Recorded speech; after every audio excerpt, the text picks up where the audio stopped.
Hello, Alexandra Horn. Hello, John Boyd. Here we are, wrapping up season 1 of Behind the Books podcast from IVP Academic. Can you believe it? 11 episodes. This podcast goes up to 11. And we end on a really strong note.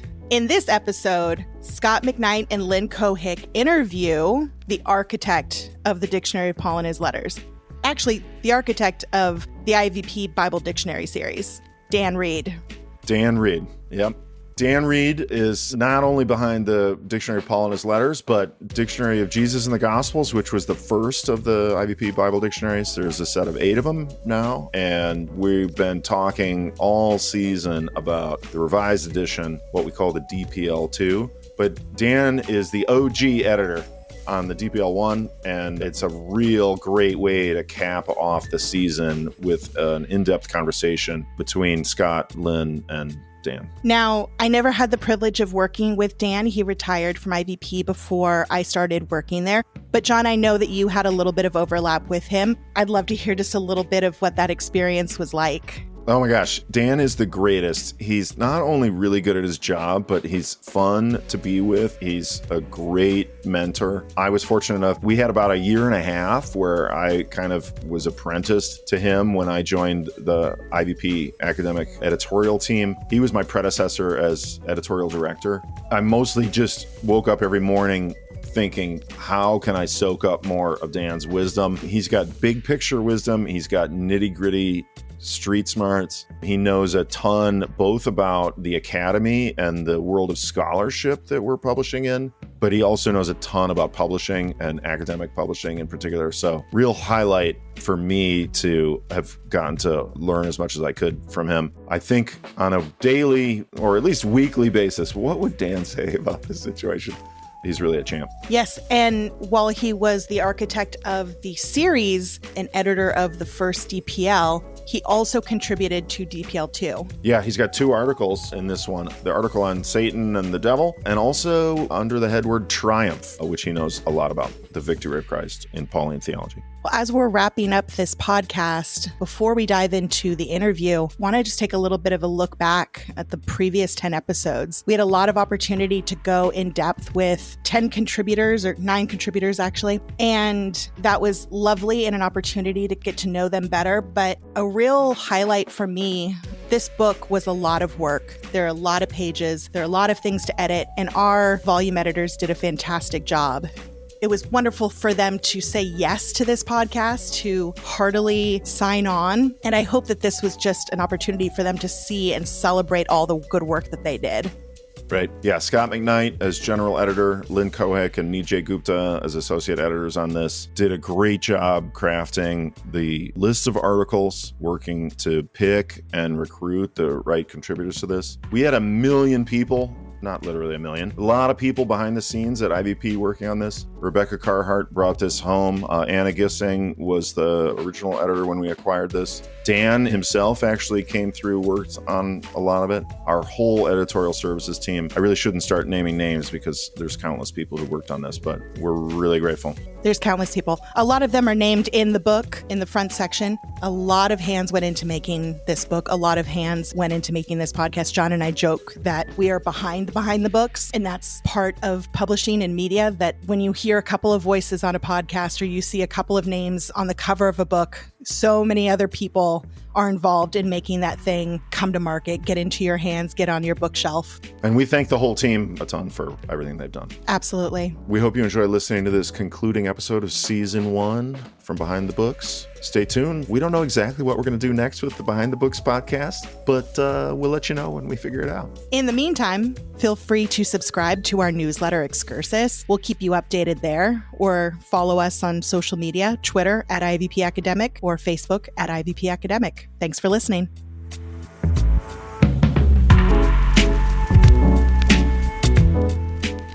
Hello. Today I'm here with Dan Reid, the architect, as it were, of the dictionaries with InterVarsity, and Lynn Cohick, co-editor with me, Scot McKnight, for Dictionary of Paul and His Letters, the 2nd edition. I want to welcome the architect of all these dictionaries, Dan, to our room with Behind the Books. Pleased to be here. And Dan, Yeah, good to see your face again. Hi, Dan. Yeah, I would never have expected that I would be on such a thing over 30 years ago, okay? There were no podcasts.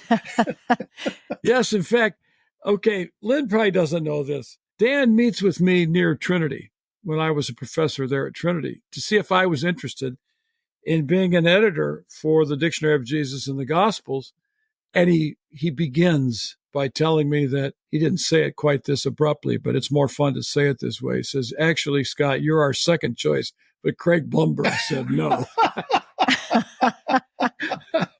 And the thing about it is, if he'd have said yes, I probably wouldn't have been involved in this at all. I can't believe I really said that, but I like. No, you didn't say it that way, but I learned quickly. I like the story. That Craig had said no. That's a good story. Yeah. Well, Dan, in many ways, you are to be thanked for your contribution to evangelical scholarship and to scholarship in general, for your leading in all these dictionaries, and I would say most especially in the unbelievable task of editing all these dictionaries that you've done. And I know how good of an editor you are. And Lynn brought this question to us. What was the original idea of Dictionary of Paul and his Letters, or even the whole dictionary set? Thank you for the compliments. I just stumbled into this. Some people have called editing the accidental profession. I thought I'd give it a try, and I ended up staying for 30 plus years. But mainly it was because I found things I really enjoyed doing. The idea for these, the first thing I tackled when I came to IVP in 1986 was what we ended up calling the Dictionary of Christianity in America. Like Howard Cosell, I never played the game. I just walked into it and started to make it my own. But all the time I had my eye on what I could do in biblical studies because that was my training. And I had been 2 years in the Philippines teaching at Asian Theological Seminary, and I had a feel for people who are remote from good libraries. And I thought, what if we could put together, in compact form, the best scholarship on key topics and make a dictionary this way? So you're not covering everything like in a Bible dictionary, but you're going deep. So I was aware of Hastings' Dictionary of Christ and the Gospels. I didn't spend much time with it. All I needed was that idea to kind of crystallize Dictionary of Jesus and the Gospels and Paul and his letters, which I was really interested in. So along the way, I would think about pastors who just wanted access to some really good launching spots, or students. So I thought, yeah, this could really work. So I sold IVP on the idea, and I had no plans to go beyond Paul. I didn't know. Well, often, what is there, Yeah, I guess, really I know, right? For our listeners, Scott just put his hand over his eyes in despair. Oh, well. Yeah. But I didn't think we'd do the whole canon. Let's just see if this works. See if Jesus in the Gospels and Paul in his letters, and let's move on from there. So I was walking blind in a sense, maybe I was being led, but I didn't really know it. It's fascinating, Dan, that you mention your time overseas. I also taught at a seminary in Kenya, in Nairobi, for a couple of years, and I resonate very much with what you talk about in terms of providing excellent resources for the global church. And I think this new edition, this second edition of Paul and his letters, one of the ways we also seek to do that is through the number of women and minoritized scholars that we have writing entries. Was that ever a hope of yours as you did the first edition to think, okay, in time, maybe this will change a little bit? Yeah, I had my lookout. I was looking out for Asian scholars in particular, since that was my orientation. I grew up in East Asia, and so we got a few, but it was hard to get very many at that point. For one thing, we didn't have the internet, so you couldn't just prowl a website over here and find someone in Hong Kong, though we did. And I sought out as many women scholars as we could find, but they needed to be scholars, and there just wasn't that plentiful a group in Pauline Studies. So what you've done in the DPL2 just far surpassed and is where I would have aimed this thing. Dan, when we were sitting at InterVarsity, Lynn and I and Nijay Gupta, I was amazed at the number of names that came up who were women and people of color, whatever. It was just amazing to me. And I know that when you and I and Joel Green sat in the bowels of InterVarsity's building, I don't remember where that was, but it was an old building. Yeah, I remember it was hard to find those names. And Joel, I thought Joel was really good. He knew a lot more names than I did. So that's been a big point that we all are very thankful for in this one. And it's also a reflection of what's happened in the last 30 years. Yeah, it really is. When we began, it was all paper. Tell me about it. What was it like for you? I have a box in my attic of just essays that it was my job to read. Tell me what it was like for you to manage when it was all paper. This is one of my favorite topics on reflecting back, because every invitation went out on paper, in an envelope, through the mail. Every reply came back that way. Every article came in hard copy plus disc. And I had hundreds of discs, whatever, the 5 by whatever. And then they came to the floppies and then the hard, smaller ones. Oh, yeah. Yeah, the 3.5 inches. Yeah. There came a time when I just was tossing these all into the dump, but I thought, man, they had accumulated. Every transaction was this way. So it was like crawling by the inch compared to now. Mm-hmm. I would go literally, because I was working as a telecommuter, a remote worker out in Washington State in a small town. They got to know me at the post office. Here he comes again with all these envelopes. And also remember, the internet was not a thing, except in academic circles. So it was right towards the end, in the mid-90s, I started to come on to email, and then like the wonder of attached files.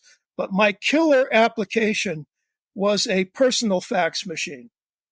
So talk about somebody, an Asian scholar, Seun Kim, sending in his article via fax on the sayings of Jesus and Paul. And I didn't know, I just saw the article starting to roll out on these thermal sheets. And it's going on to like 60 pages and more from Seoul, Korea. And I'm running out of paper. So by this time, I was very good at this. I could slip in the cartridge and keep it going nonstop.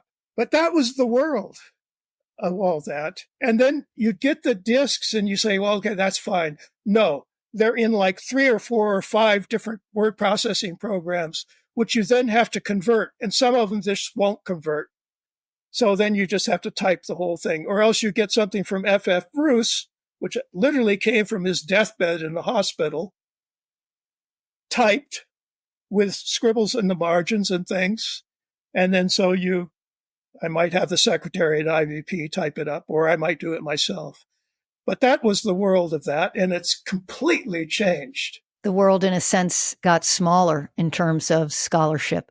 We know each other better, although it'd be pretty fun to have some autograph documents of F.F. Bruce. I hope you didn't toss those. I still have it.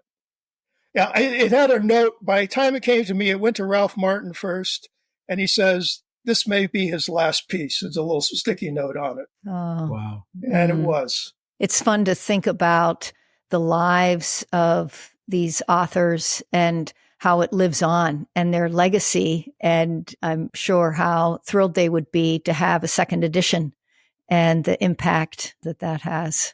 Yeah.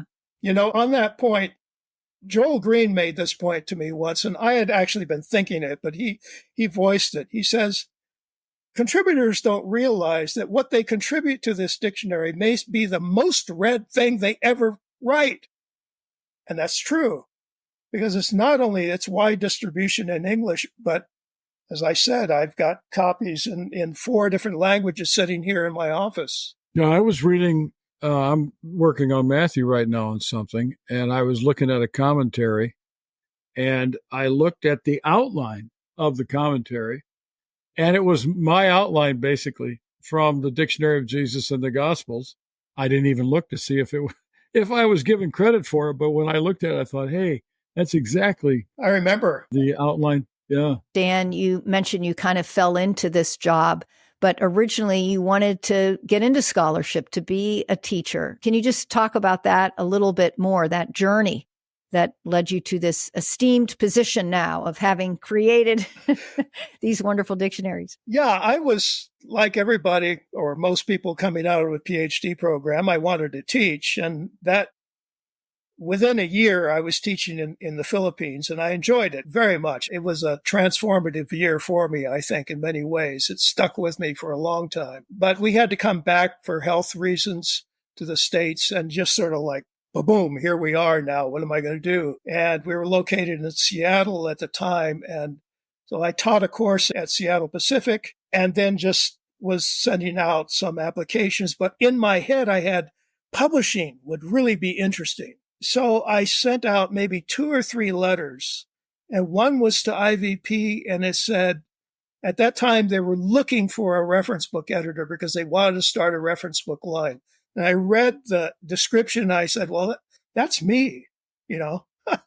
They only aspired to having someone with a THM, so I was overqualified. And I was just dreaming of publishing. I can't describe how much I wanted to do this now. So I thought, well, I'll do it for a few years and then I'll go on and teach. But the hook sunk in, and I really came to understand the role. And then I found this wonderful project that I could sell people on and invest much of my time into. When we moved to Downers Grove, and I was there for 4 years, and then I convinced them that I could work remotely from the Seattle area. God. You are a persuasive person, I think. Maybe an attorney should have been your calling. I don't know. I remember when this happened. Yeah. Yeah, because I said, I didn't think it was possible. I said, look at the fax machine. You know, it's just like slipping paper under my door, my office door. So they bought it. I mean, it was provisional, and they were sure Andy LaPoe was saying this will not last. So we moved out in 1990 to the Seattle area, and we lived out on the outskirts. And for about 10 years, I discharged my desire to teach by teaching in the Fuller Seminary Extension, which was a thriving concern in those days. It's no longer in existence. So I would teach 2-3 courses a year, evening courses. And frankly, that's when I understood. I was working on the DJG, and that's when I understood, oh, this isn't just for pastors and stuff. This will make a terrific textbook. Because I would be teaching some topic, and I'd end up taking an article to class and talking about it. And that is exactly where many of the sales went in those early years. So I lost the desire to solely return to teaching. I had a calling, and I'm the kind of guy that likes to stick with things, because I think if you keep investing, it's going to pay off. That's what I did. Dan, what would you suggest to, I mean, things have changed so much, but what would you suggest to junior editors who are even at InterVarsity, who might be working in the reference line or just editing? Yeah. I know you edited John Goldingay's big fat books on Old Testament theology. I did a lot of academic works. That's true. Yeah. I would say, I mean, one has to understand that the editorial work and publishing, it has a long fuse to it. You may invest things and not see any profit from it. For example, dictionaries, you don't get them out immediately. So it's delayed gratification.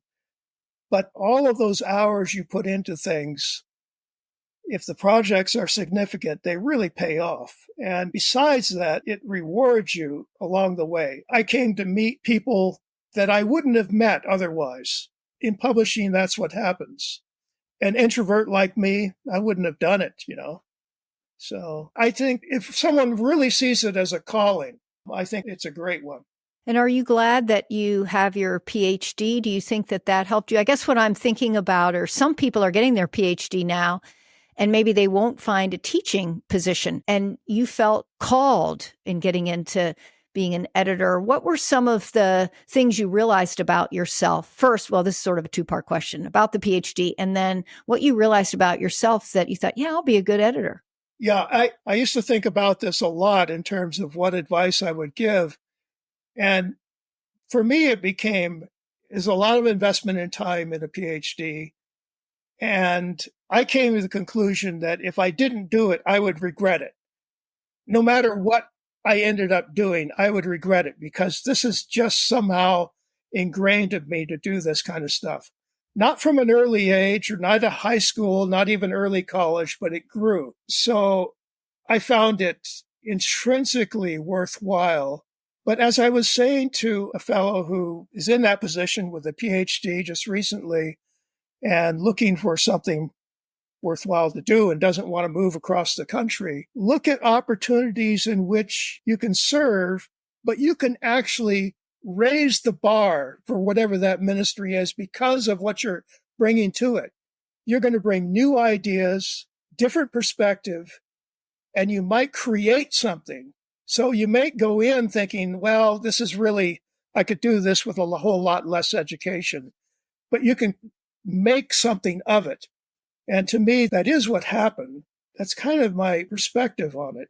And that could be in a church setting or some other kind of ministry setting. It's the way I look at it, and I think it would pay off for others as well. Dan, at what point, I mean, the dictionaries continued to roll out. There just kept being more than all the Old Testament ones. And I've told the story before that I tried to write in every one of them until one of those Old Testament editors said, no, we're not doing this. And so I was shut out. I got in more than I think anyone else did. They rolled out and they rolled out and they rolled out. At what point did you say, I think we need a second edition? We need to start doing second editions. And why? It's hard for me to go back and think about when that is, although it was obviously on my mind when we first published the dictionary, Paul and His Letters, because I have an interview. We used to have this thing called the Academic Alert. We'd send out 4 times a year, and it would have interviews with authors and stuff.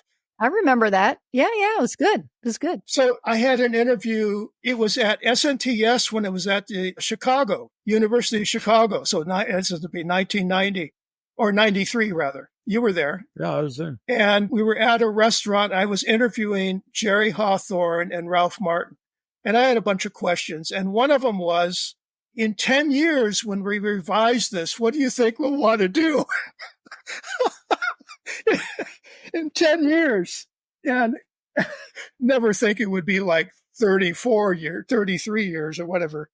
But here's what, I wrote this down somewhere.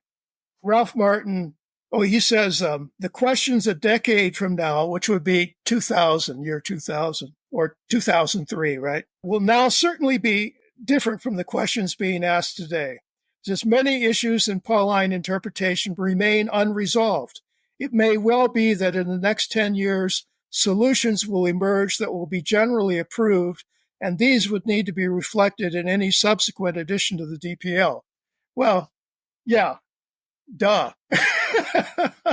And hasn't Pauline Studies changed so much? You know, when in 93, I guess, is when the first one comes out in DPL 1. Yeah. Sanders wrote in 79, but the impact was, it took a decade before it really started working it out.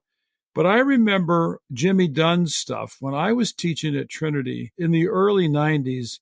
It was like students would look at me like, what in the world is going on here? And it was so difficult. But by the time Lynn and I and Nijay sat in the room, the new perspective was sort of old. And there's all kinds of things going on now. Yeah, I noticed that, and it's reflected in the DPL too. It's really interesting. It was interesting for me to read some of those articles and to see what had transpired. Michael Gorman told me he's read over half DPL 2. Good for him. Because he's writing, I think he's writing on Galatians or something. And I went, whoa, the only people who've read half are you and Lynn and Nijay and me, and Anna Gissing, I guess. So what do you see as the big differences between DPL 1 and DPL 2? Well, there is a lot of this progress on those questions of Israel and new perspective and the law and some of these things. But to me, what's outstanding and I love is the articles on interpretation, patristic, and not just, you got Augustine. Then you've got Reformation, but you've got Luther and you got Calvin and medieval, don't you, right? And modern European, and then a whole article on the news perspective, and then Asian and Asian American and Latina. That's just dynamite. I love it. And I also like that you have a good solid 1,200 pages, that you outdid the DPL one. So I'm proud of you guys. Fax machine might have melted if you had gone with that. So, Dan, are you working on any projects yourself now? You've co-authored with Tremper Longman a book, God is a Warrior. So in your own right, you're a scholar, you publish your work. Anything you're working on now? Well, it's a total change of venue. I come from a missionary family, 2 generations in China, 1 generation in Japan, so 3 generations in East Asia. And I've thought about this all my life. So now since I retired in end of 2017, I've spent more time than I would have imagined on Chinese history, 19th and 20th century Chinese history, Chinese Christianity, missionary history. And as of January, I started a Substack where I'm just kind of rolling it out. And it's the China we never knew. And I have a ball. It's parallel, surprisingly. You use some of the same tools you use in biblical studies in terms of understanding context, historical context, actors, all these things. It's just, I can't get enough of it. So that's what I'm doing. And there may be a book in this. It actually started as a book, but now it's kind of developed into a Substack. We'll see where it goes. Oh, that's nice, though. The China we never knew. Yeah. Yeah, that's great. That's great. Yeah. There are a number of people who write books on Substack and then they turn into manuscripts and publications. I mean, if you restrict your readers on Substack to only people who've paid, then, it's not public. It's a private thing mostly. And mine is free so far. Yeah, I know. I've looked at yours and I've thought, well, he's writing a book on this stuff. But there's also reminiscence of your mom and dad and what they, their families. And so it's more than just history of missions over there. And that's kind of the fun of Substack, because even though I tend to stick with a topic and develop it for several issues, I can just all of a sudden go off on another tangent, and give them a feel for this. So yeah, last week I did a brief one on my mother in Nanjing, going to school as a 13-year-old. Yeah, a year and a half before the rape of Nanjing. So that was really interesting for me. It's a sobering time. Yeah. Dan, we'll bring it back to Paul here. How has since you did your PhD, how has it impacted, say, your reading of Galatians or Romans? I mean, aren't those the 2 major letters of Paul that people care about? I mean, I like Colossians. Yeah, I'm sure I don't read them the same way I did. Well, I know I don't. The same way I read them 40 years ago as a student.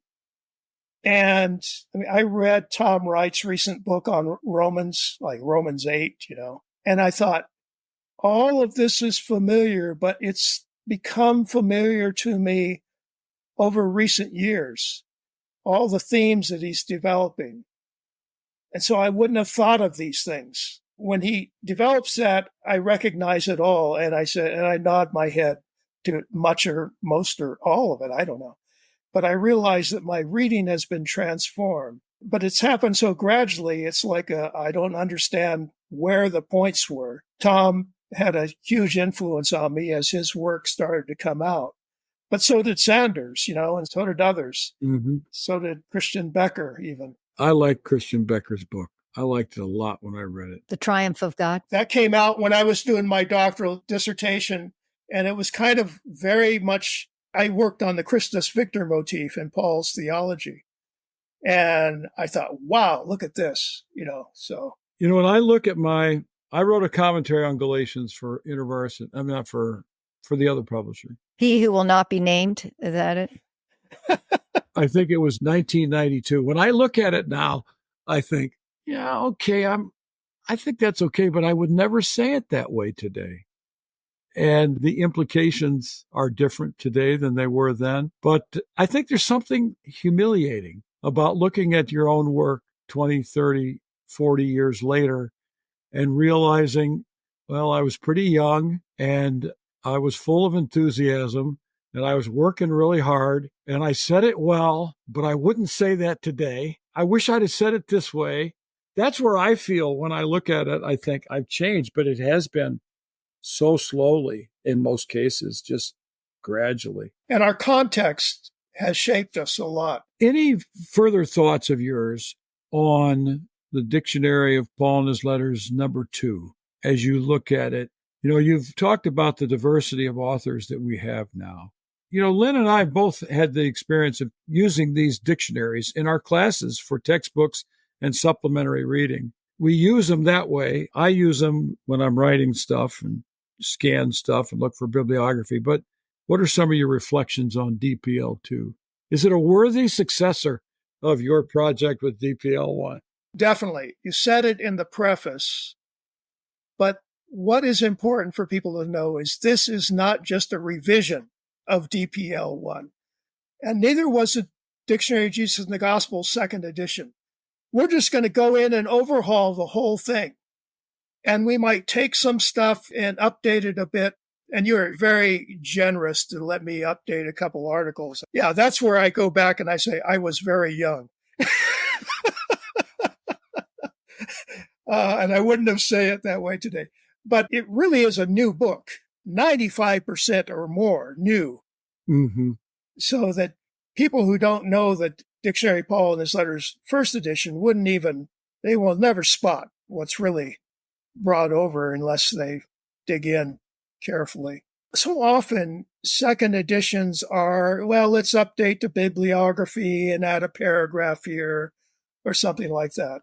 But 30 years on, I mean, that you can't do that. And I'm not sure I would want to do that really at 10 years later either for these works, because they need to reflect the state of scholarship today. And that's what it does. It does so wonderfully. The other thing I would mention is that when we finished the DPL1, we said, you know, this reflects to a certain extent now evangelical scholarship. The term did not have all the connotations it does now, evangelical. It represents evangelicals now really part of a broader conversation, not limited to the ETS or something like that, but they're in the SBL conversing in a way that, well, George Ladd just dreamed of, you know, and was so disappointed it didn't happen. So you could look back in 1993 and say that all the more so today, that people who are involved in the DPL2 are very active parts of SBL and SNTS and things like that, and have something to say. And I think that's great. Happy for it. And that was one of the things I wanted to achieve in the DPL1, is to reflect that level of evangelical scholarship. One thing at the time, we're now much more of a globally connected, as we've mentioned. But I would consistently have an American editor and a British editor, an American editor and a British editor. The point was, they can be a contact. At that time, so we had Howard Marshall. Yeah. And that was intentional. And Ralph Martin was at Sheffield University. He moved from Fuller, kind of semi-retired. And so that maintained for quite a while.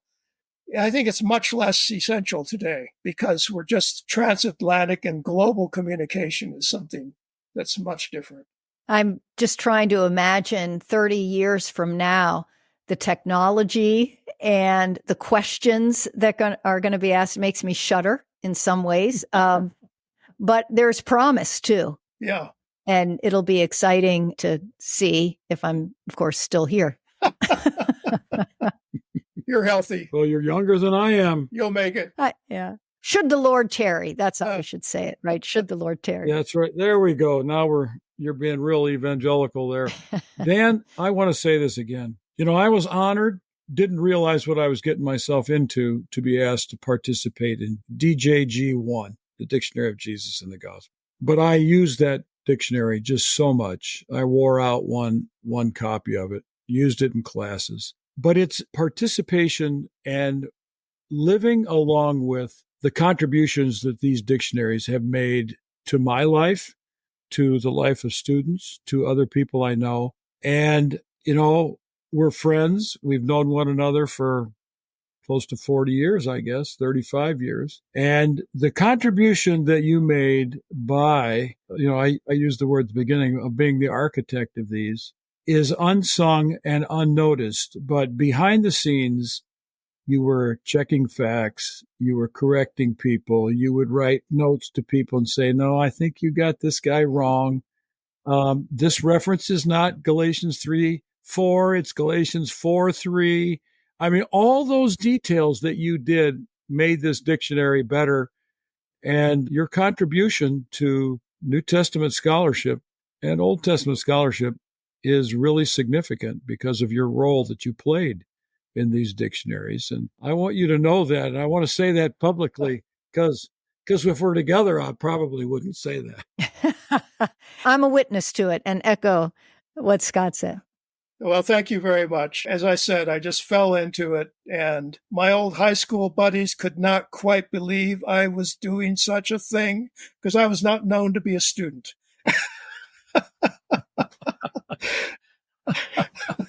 Yeah. We're going to have to take another podcast to talk about your high school years, Dan. I don't know if we want to. Mine too. Yeah.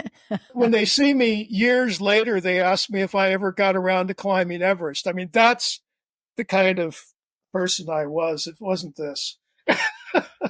Well, we're glad that you did this.